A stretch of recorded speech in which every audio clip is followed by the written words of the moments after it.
అందరికీ నమస్తే అండి. ఇక్కడ తమిళ పెడుతున్నాను చూడండి. మా నాగార్జున అమ్మగారు చాలా రోజుల తర్వాత డ్యూటీ ఎక్కేసాడు. దావోస్ పర్యటనపై, అంటే చంద్రబాబు నాయుడు గారి దావోస్ పర్యటనపై వాడి విశ్లేషణ, వాడి వివరణ కొన్ని పేపర్లు పట్టుకొచ్చేసాడు. 2014 నుంచి 2019 వరకు ఆ మధ్యకాలంలో చంద్రబాబు నాయుడు గారు 3 సార్లు వెళ్ళారు. కానీ రాష్ట్రానికి వచ్చిన పరిశ్రమలు ఏవీ లేవు. చాలా కంపెనీలతో MOUలు కుదుర్చుకున్నారు. దావోస్ పర్యటన శుద్ధ దండగా. NDTVకి 75 లక్షల రూపాయలు ఖర్చు పెట్టేస్తున్నారని చెప్పేసి మాట్లాడుతున్నాడు. జగన్మోహన్ రెడ్డి కూడా వెళ్ళాడు. 2022 సంవత్సరంలో జగన్మోహన్ రెడ్డి, మా కోడిగూడి అమర్నాథం ఇద్దరు కలిసి దావోస్ వెళ్ళారు.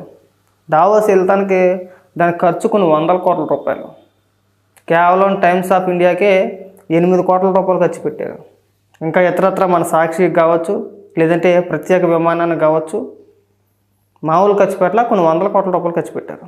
ఉపయోగం ఏంటంటే శూన్యం. ఇదేమని మాట్లాడతాడు, మీరు చాలా కంపెనీలతో MOUలు కుదుర్చుకున్నారు కదా గతంలో, అంటే 2014-19 మధ్యన 3 సార్లు వెళ్ళారు కదా, ఒక్క పరిశ్రమ కూడా రాలేదని చెప్పేసి మాట్లాడుతున్నాడు వీడు. జగన్మోహన్ రెడ్డి 1,25,000 కోట్ల రూపాయల ఒప్పందాలు కుదుర్చుకున్నాడు. అర్థమైందా? MOUలు 1,25,000 కోట్ల రూపాయలు విలువ చేసే MOUలు పరిశ్రమలతో కుదుర్చుకున్నాడు అనమాట, కంపెనీలతో పెట్టుబడుల నిమిత్తం. ఇదే సాక్షిలో మన కొమ్మినేని శ్రీనివాస్తో పాటు నువ్వు కూడా కూర్చొని బాకాలు ఊదేసావు, తెలిసి నీకు ఐడియా ఉందా? వచ్చినాయా పరిశ్రమలో? ఏమైపోయినాయి? ఇదిగో నేను చెప్పేది కాదు, ఇగో టైమ్స్ ఆఫ్ ఇండియాలో వచ్చిన కథనం వాళ్ళు రాసిందే. జగన్మోహన్ రెడ్డి దావోస్ వెళ్ళాడు, అక్కడ పారిశ్రామికవేత్తలతో మాట్లాడేసాడు. 1,25,000 కోట్ల రూపాయల విలువ గల MOUల పైన సంతకాలు చేసేసారు. రాష్ట్రం ఎక్కడికో వెళ్ళిపోతుంది, ఎక్కడికో తీసుకెళ్ళిపోతున్నారని చెప్పేసి అని మీరు ప్రచారం చేయించుకున్నదే. ఈ ఆర్టికల్స్ రాయడానికి మీరు టైమ్స్ ఆఫ్ ఇండియాకి 8 కోట్ల రూపాయలు కేటాయించారు. 1 కాదు 2 కాదు, 8 కోట్ల రూపాయలు. అదనంగా మన సాక్షికి, అదనంగా మళ్ళీ ప్రత్యేక విమానం. పగి యాదొచ్చి ఎద ఉపన్యాసాలు చెప్తారా? గుడివాడ అమ్మనాథ్ ఏమన్నా ఒకసారి వినిపించినా నీకు? ఇదే దావోస్ గురించి పక్క రాష్ట్ర మంత్రులు, ముఖ్యమంత్రులు వాళ్ళ రాష్ట్రానికి పరిశ్రమలు తీసుకురావాలనే ఉద్దేశంతో దావోస్ వెళ్తుంటే జగన్మోహన్ రెడ్డిని 2023లో నువ్వు ఎందుకు వెళ్ళట్లేదా అని అడిగితే ఏమని మాట్లాడారు తెలుసా? వినిపిస్తా విను. అక్కడ భయంకరమైన సలహా వస్తుంది, స్నానాలు కూడా చేయలేము అని చెప్పేసి అని మాట్లాడాడు. విను.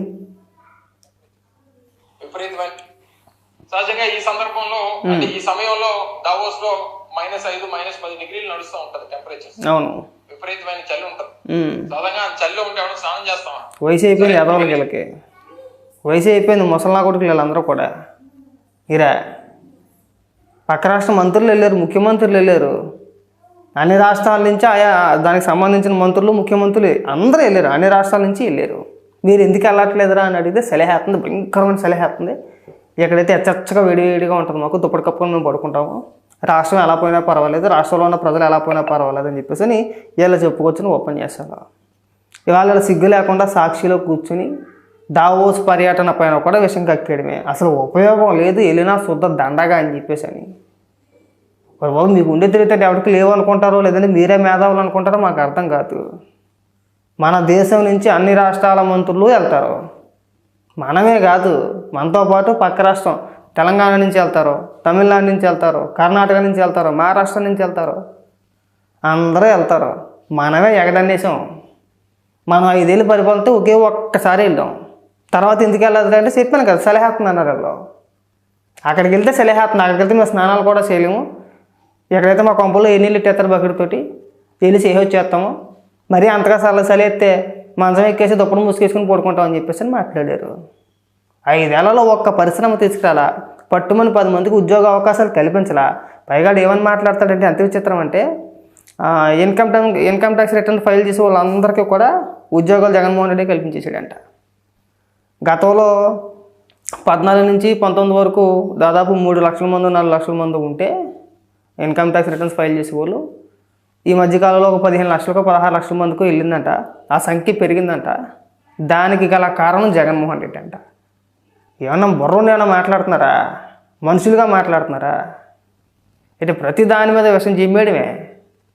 ఏనా నాగార్జున, నీ ఆత్రం కాకపోతే, నీ తుత్తర కాకపోతే మరి అది కూడా చెప్పాలి కదా. ఇగో 2022లో జగన్మోహన్ రెడ్డి వెళ్ళాడు, అక్కడికి వెళ్ళి ఇట్స్ వెరీ లెంతీ క్వశ్చన్ అని అన్నాడు. జగన్మోహన్ రెడ్డి మాట్లాడిన మాటలకి, ఆయన మాట్లాడిన ఇంగ్లీష్కి అక్కడ ఉన్న పారిశ్రామికవేత్తలు అందరూ కూడా ఫిదా అయిపోయి ఏకంగా 1,25,000 కోట్ల రూపాయల విలువ చేసే ఎంఓయూలు కుదురు చేసుకున్నారు. అనేక పరిశ్రమలు, ఒకటి కాదు రెండు కాదు, కొన్ని వందల పరిశ్రమలతో ఎంఓయూలు కుదురు చేసుకున్నాం మేము. ఏకంగా 1,00,000 కోట్ల రూపాయలు ఎత్తుకొచ్చేస్తున్నారు ఫ్లైట్లోని. ఆ 1,00,000 కోట్ల రూపాయలు ఎత్తుకొస్తాను కూడా సపరేట్గా ఒక ఫ్లైట్ పెట్టాం మేము అక్కడ అని చెప్పుకొచ్చారు. రాష్ట్రాన్ని నాకేం చేసింది కాకుండా వీళ్ళ దరిద్రం ఏంటంటే వీళ్ళు లేలేరు, వీళ్ళ చేయలేరు, చేసేవాడిని చూస్తే ఏడుపు. వీళ్ళ చేయరు, చేసేవాడిని చేయనివ్వరు. మీకు వచ్చింది అది ఒక్కటేరా, అది ఏ విషయమైనా సరే, అభివృద్ధి పరంగా కావచ్చు, ఇంకోటి ఏదైనా సరే, మీరు చేయలేరు, చేసేవాడిని చూస్తే ఓర్చుకోలేరు, ఏదో రకంగా చెడగొట్టాలనే ప్రయత్నం తప్పితే నువ్వు మాట్లాడుతూ ఉంటే ఆ పారపొల్లు వేసుకొని కొమ్మినేని శ్రీనివాస్ ఎందుకు నవ్వుతాడో అర్థం కాదు, ఈ అని నవ్వుతాడు డాడీ. మీరు జర్నలిస్టులు చాలు, 5 ఏళ్ళు పరిపాలించి రాష్ట్రాన్ని నాశనం చేసేసి చాలు. మళ్ళీ ప్రత్యేకించి పని కట్టుకొని అదే పనిగా మొత్తం అందరిని సర్వనాశనం చేసేయాలి, కనీసం నా కొడుకులు ఎలా ఇక్కడ బతకూడదు అనే ఆలోచన దూరంలో మీరు ఉన్నారు. ఆ ఆలోచన మంచిది కాదు, మీ విధానాలు మంచివి కాదు. పక్క రాష్ట్రాన్ని చూసి సిగ్గుపడను కొద్దిగా, మన పక్క రాష్ట్రం తెలంగాణను చూసి సిగ్గు తెచ్చుకోండి. ఏపీలో యువత అంతా మెజారిటీ సగానికి పైగా మంది అక్కడ ఉద్యోగాలు చేసే వ్యక్తులే. మీకు ఉదాహరణకు వెళ్తే సంక్రాంతి టైంలో చూడండి, హైదరాబాద్ మొత్తం ఖాళీ అయిపోద్ది. హైదరాబాద్ మొత్తం సిటీ మొత్తం ఖాళీ. ఆ పండగ 3 రోజులు హైదరాబాద్ మొత్తం బోసిపోద్ది, ఇవిడి కనబడ్డా. కొన్ని వేల బస్సులు, కొన్ని లక్షల మంది ప్రయాణాలు, రోడ్లు మొత్తం ట్రాఫిక్ జామ్ అయిపోతూ ఉంటాయి. రోడ్లు ఎక్కడ ఖాళీ ఉండవు. పండగ వారం రోజుల ముందు నుంచి రోడ్డు ఖాళీ ఉండదు, అటు నుంచి ఇటు ఇచ్చేవాళ్ళు. పండగ వెళ్ళిపోయిన వారం రోజులు మళ్ళీ రోడ్లు ఖాళీ ఉండవు, ఇటు నుంచి అటు వెళ్ళేవాళ్ళు. చూసి సిగ్గుపడండి. అదే మన రాష్ట్రంలో పరిశ్రమలు ఉంటే, ఆ ఐటీ కంపెనీలు కావచ్చు, ఇతర కంపెనీలు కావచ్చు, ఏమైనా కావచ్చు, అదే మన రాష్ట్రంలో ఉంటే ఎక్కడ చదువుకున్న వ్యక్తులు, ఎక్కడ పుట్టి పెరిగిన మనుషులు అక్కడికి వెళ్ళి ఎందుకు పని చేసుకోవాలా, అక్కడికి ఎందుకు వెళ్ళి బతకాలా, ఇక్కడ ఉద్యోగాలు చేసుకోలేరా, మనకు అవకాశం కలగదా? అరే దాని గురించి మాట్లాడంటారంటే దాని గురించి మాట్లాడరు. ఎంతసేపు కోడిగుడ్డు మీద ఏకలు పీకే ప్రయత్నాలే. ఏదన్నా వస్తే పార్టీల మధ్యన కుంపటెట్టేయాలి. దరిద్రులు అట్టా తయారయ్యారు. దయచేసి ఈ అప్పాబాయ కౌరులు చెప్పమాకంటారా, చిరాకు వస్తుంది. 5 ఏళ్ళు మీరు చేసిన అభివృద్ధి మేము చూసాం, అందుకే కదా మనకు 11 వచ్చినాయి. ఇంకా విషయంగా ఎక్కేయడమే. చెప్పమని జగన్మోహన్ రెడ్డి చేసి చెప్పిస్తావో, లేదంటే గుడివాడ అమర్నాథ్ చేసి చెప్పిస్తావో, కూర్చోబెట్టి ఒక ప్రెస్ మీట్ పెట్టి వెళ్ళారు కదా దావసు. ఎన్ని లక్షల కోట్ల రూపాయలు ఎంఓయూలు కుదుర్చుకున్నారో, ఎన్ని పరిశ్రమలు వచ్చినాయి, ఎంతమందికి ఉపాధి కల్పించారని చెప్పమను. చెప్పలేడు. మాట్లాడితే ఆ బొబ్బట్లు, ఆ మామిడి తాండ్రా చెప్పుకొచ్చాడు అసెంబ్లీలో పరిశ్రమలు అని చెప్పేసి అని. అంటే వాడు తెలివితేట ఎలా ఉంటాయన్నమాట. ఒక ప్రభుత్వం ఏ కంపెనీతో ఎంఓయూ కుదుర్చుకుంటుంది, ఒక కంపెనీకి ఏమేమో అంటే ఎంఓయూ కుదుర్చుకోవాలంటే కంపెనీ టర్న్ ఓవర్ ఎంత ఉండాలి, కంపెనీ తయారు చేసే ప్రోడక్ట్ ఏంటి, ఇవేమీ తెలియవు అసలు ఆడికి. ఆడేదో నోటుకు వచ్చింది గుడ్డెద్దు సీలో పోయినట్టు మాట్లాడాలని చెప్పేసి మాట్లాడేశాడు. అలాగే మాట్లాడేశాడు, అక్కడే ఎతవైపోయాడు. నువ్వు మనిషివా పశువా? ఏ ప్రభుత్వం కూడా అంత చిల్లరగా మామిడి తండ్రుల కంపెనీలతోనో బొబ్బట్ల కంపెనీలతోనో ఎంఓయూలు కుదుర్చుకోరా? మీరంటే ఒక యూట్యూబ్ ఛానల్తో ఎంఓయూ కుదుర్చేసుకున్నారు. వైజాగ్లో ఒక సమిట్ పెట్టారు కదా, మరి ఇక్కడ కూడా తక్కువ లక్షలేం కాదు, ఏకంగా 13 లక్షల కోట్ల రూపాయలు ఎంఓయూలు. పరిశ్రమలు వచ్చేసినాయి. ఇలా పేటీఎం బ్యాచ్కి సూటు బూటి వేసి అక్కడ నుంచే పెట్టేశారు. అంటే కొంతమంది పారిశ్రామికవేత్తలు మొక్కుబడిగా పిలిచారు, అది వేరే విషయం అనుకోండి. ఒక 5-6 ప్రముఖ పారిశ్రామికవేత్తలను పిలిచి ఆ స్టేజ్ మీద కూర్చోబెట్టి కిందన పేటీఎం కుక్కలకి సూటు బూట్ వేసి అక్కడ నించోబెట్టేశారు. మధ్యాహ్నం పూట ఒక అరగంట భోజనాలు, ఒక అరగంట లేట్ అయినా అంతే. భోజనాల దగ్గర ప్లేట్లు పట్టుకొని కొట్టేసుకున్నారు. నేను ముందు తినేస్తానని చెప్పేసాను. వేల కోట్ల రూపాయలు, లక్షల కోట్ల రూపాయలు పెట్టుబడి పెట్టడానికి వచ్చిన వ్యక్తి ఒక పూట భోజనాన్ని కొట్టుకుంటాడు ఎవడైనా సరే. దానికి మనం ప్రచారం 13 లక్షల కోట్ల రూపాయలు 3 రోజులు అన్నారు, 1 రోజున్నరకి ఎత్తేసారు. మొదటి రోజులు ఎప్పుడైతే కొట్టుకున్నారో సగం మంది ఖాళీ, మరొక రోజు మధ్యాహ్నానికి ఎత్తేసారు.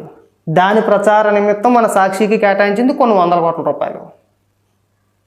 దాని గురించి సమాధానాలు చెప్పరు. మన దావోస్ సంగతి పక్కన పెట్టండి, మీరు ఇక్కడే పెట్టారు కదా, వైజాగ్లోనే పెట్టారు కదా, 1 కాదు 2 కాదు కదా, 13 లక్షల కోట్ల రూపాయలు కదా, మన దేశంలోనే పెట్టుకున్నారు కదా. దావోస్ ఎందుకు వెళ్ళాలి?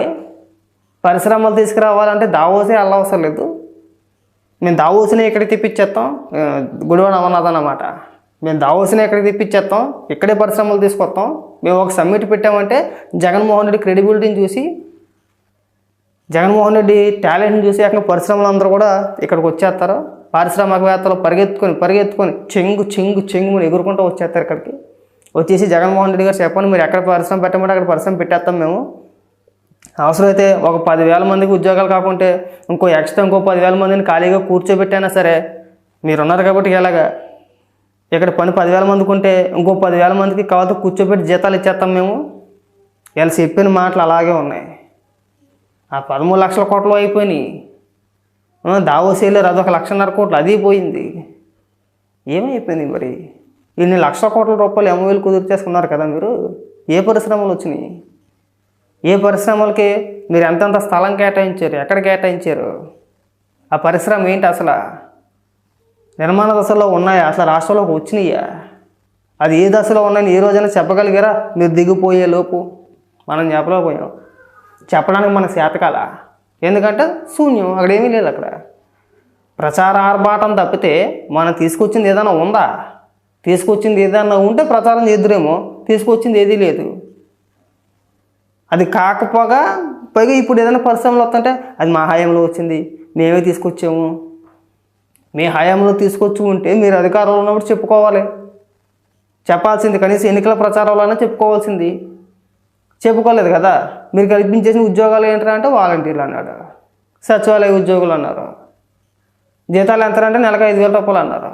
నెలకు 5,000 రూపాయలు ఏం సరిపోతాయరా అంటే, లేదు అది ఉద్యోగం కాదు, వాళ్ళు చేసేది సేవ, మేము వాళ్ళకి ఇచ్చేది జీవితం కాదు, గౌరవ వేతనం అన్నారు. ఇది జగన్మోహన్ రెడ్డి మాట్లాడిన మాటలో మేము మాట్లాడాల.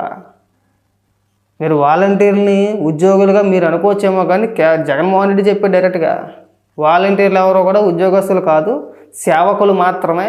మేము వాళ్ళకి ఇచ్చేది జీతం కాదు, గౌరవ వేతనం. దానికి తీరు కూడా చెప్పుకొచ్చాడు.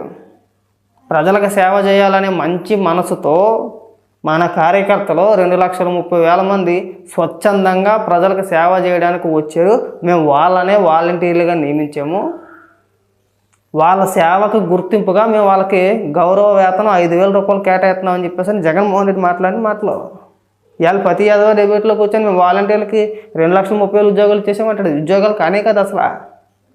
ఒకవేళ అది ఉద్యోగం అయితే కనుక 5,000 రూపాయలకు జీతానికి ఉద్యోగం ఏంటయ్యా? 5,000 రూపాయలకు జీతం ఏంటో 5,000 రూపాయలకు ఉద్యోగం ఏంటని అడుగుతున్నాం మేము. రాష్ట్రాన్ని ఎంత మేరకు నాశనం చేయాలో అంత మేరకు నాశనం చేసింది చాలు. ఇప్పుడే కాస్త డెవలప్మెంట్ పరంగా, కాస్త అభివృద్ధి పరంగా ముందుకు అడుగులేస్తున్నారు. రాష్ట్రం కాస్త ముందుకు వెళ్తుంది. ఆ విధంగా మంత్రులు కానీ ముఖ్యమంత్రి గారు కానీ పని చేస్తున్నారు. మన చెడగొట్టేసే ప్రయత్నాలు చేయమాకండి. కావాలంటే మీరు చూడండి, ప్రతిరోజు ఏదో ఒక వార్తాపత్రికలో నారా లోకేష్ గారు ఇక పలానా పారిశ్రామికవేత్తను కలిశారు, రాష్ట్రానికి పరిశ్రమలు తీసుకొచ్చే విధంగా ఆయన మాట్లాడుతున్నారు, ఏదో ఒక వార్త వింటా ఉన్నాం. ఒక పక్క నారా లోకేష్ గారు కష్టపడుతున్నారు పరిశ్రమలు తీసుకురావాలని. ఇక్కడ చదువుకున్న యువతకి, నిరుద్యోగ యువత ఎవరైతే ఉన్నారో వాళ్ళకు ఉపాధి కలిగించే విధంగా నారా లోకేష్ గారు ఆయన చేయాల్సిన ప్రయత్నాలు ఏవైతే ఉన్నాయో అన్ని ప్రయత్నాలు ఆయన చేసుకుంటూ వెళ్తున్నాడు. మనం ప్రతిరోజు చూస్తూనే ఉన్నాం వార్తల్లో, పలానా పారిశ్రామికవేత్త వచ్చి నారా లోకేష్ గారిని కలిశారని, వాళ్ళు ఇచ్చిన ప్రతిపాదనలో లేదంటే నారా లోకేష్ గారు చెప్పింది, నారా లోకేష్ గారు రిక్వెస్ట్ చేసింది, అవన్నీ మన వార్తాపత్రికల్లో చూస్తూనే ఉన్నాం. అలా ఏనాడైనా సరే ఐటీ మంత్రి గుడివాడ అమర్నాథ్ కానీ అంతకుముందున్న వ్యక్తి కానీ ఆయన లేడనుకోండి, అందుకే ప్రస్తావించట్లేదు. ఎప్పుడైనా మనం చూసామా? పేపర్లో చూసామా? లేదు. కేవలం సంక్షేమ పథకాలు ఏంటంటే అప్పులు చేయాలా పని చేయాలి, అప్పులు చేయాలా పని చేయాలి, ప్రతి దాని మీద మనం బొమ్మే వేసుకోవాలి, దాన్నే మనం ప్రచారం చేసుకోవాలని మాట్లాడారు. ఇవాళ వచ్చి 10 యాదవ ఉపన్యాసాలు చెప్తున్నారు. మీ వల్ల కాలేనప్పుడు, మీ వల్ల కాలేదు కదా సైలెంట్గా ఉండండి. చంద్రబాబు నాయుడు గారు ఏదో ఆయన ప్రయత్నం అయినా ఆయన చేస్తున్నాడు, రాష్ట్రాన్ని ముందుకు తీసుకెళ్దామనే ఉద్దేశంతో. మనకు చేత కాలేదు, నాశనం చేస్తే పక్కన కూర్చున్నాం, అంతవరకే ఉండాలి. చేసే వాళ్ళని చెడగొట్టే ప్రయత్నం అయితే చేయొద్దు. అది బాగా గుర్తుపెట్టుకోండి.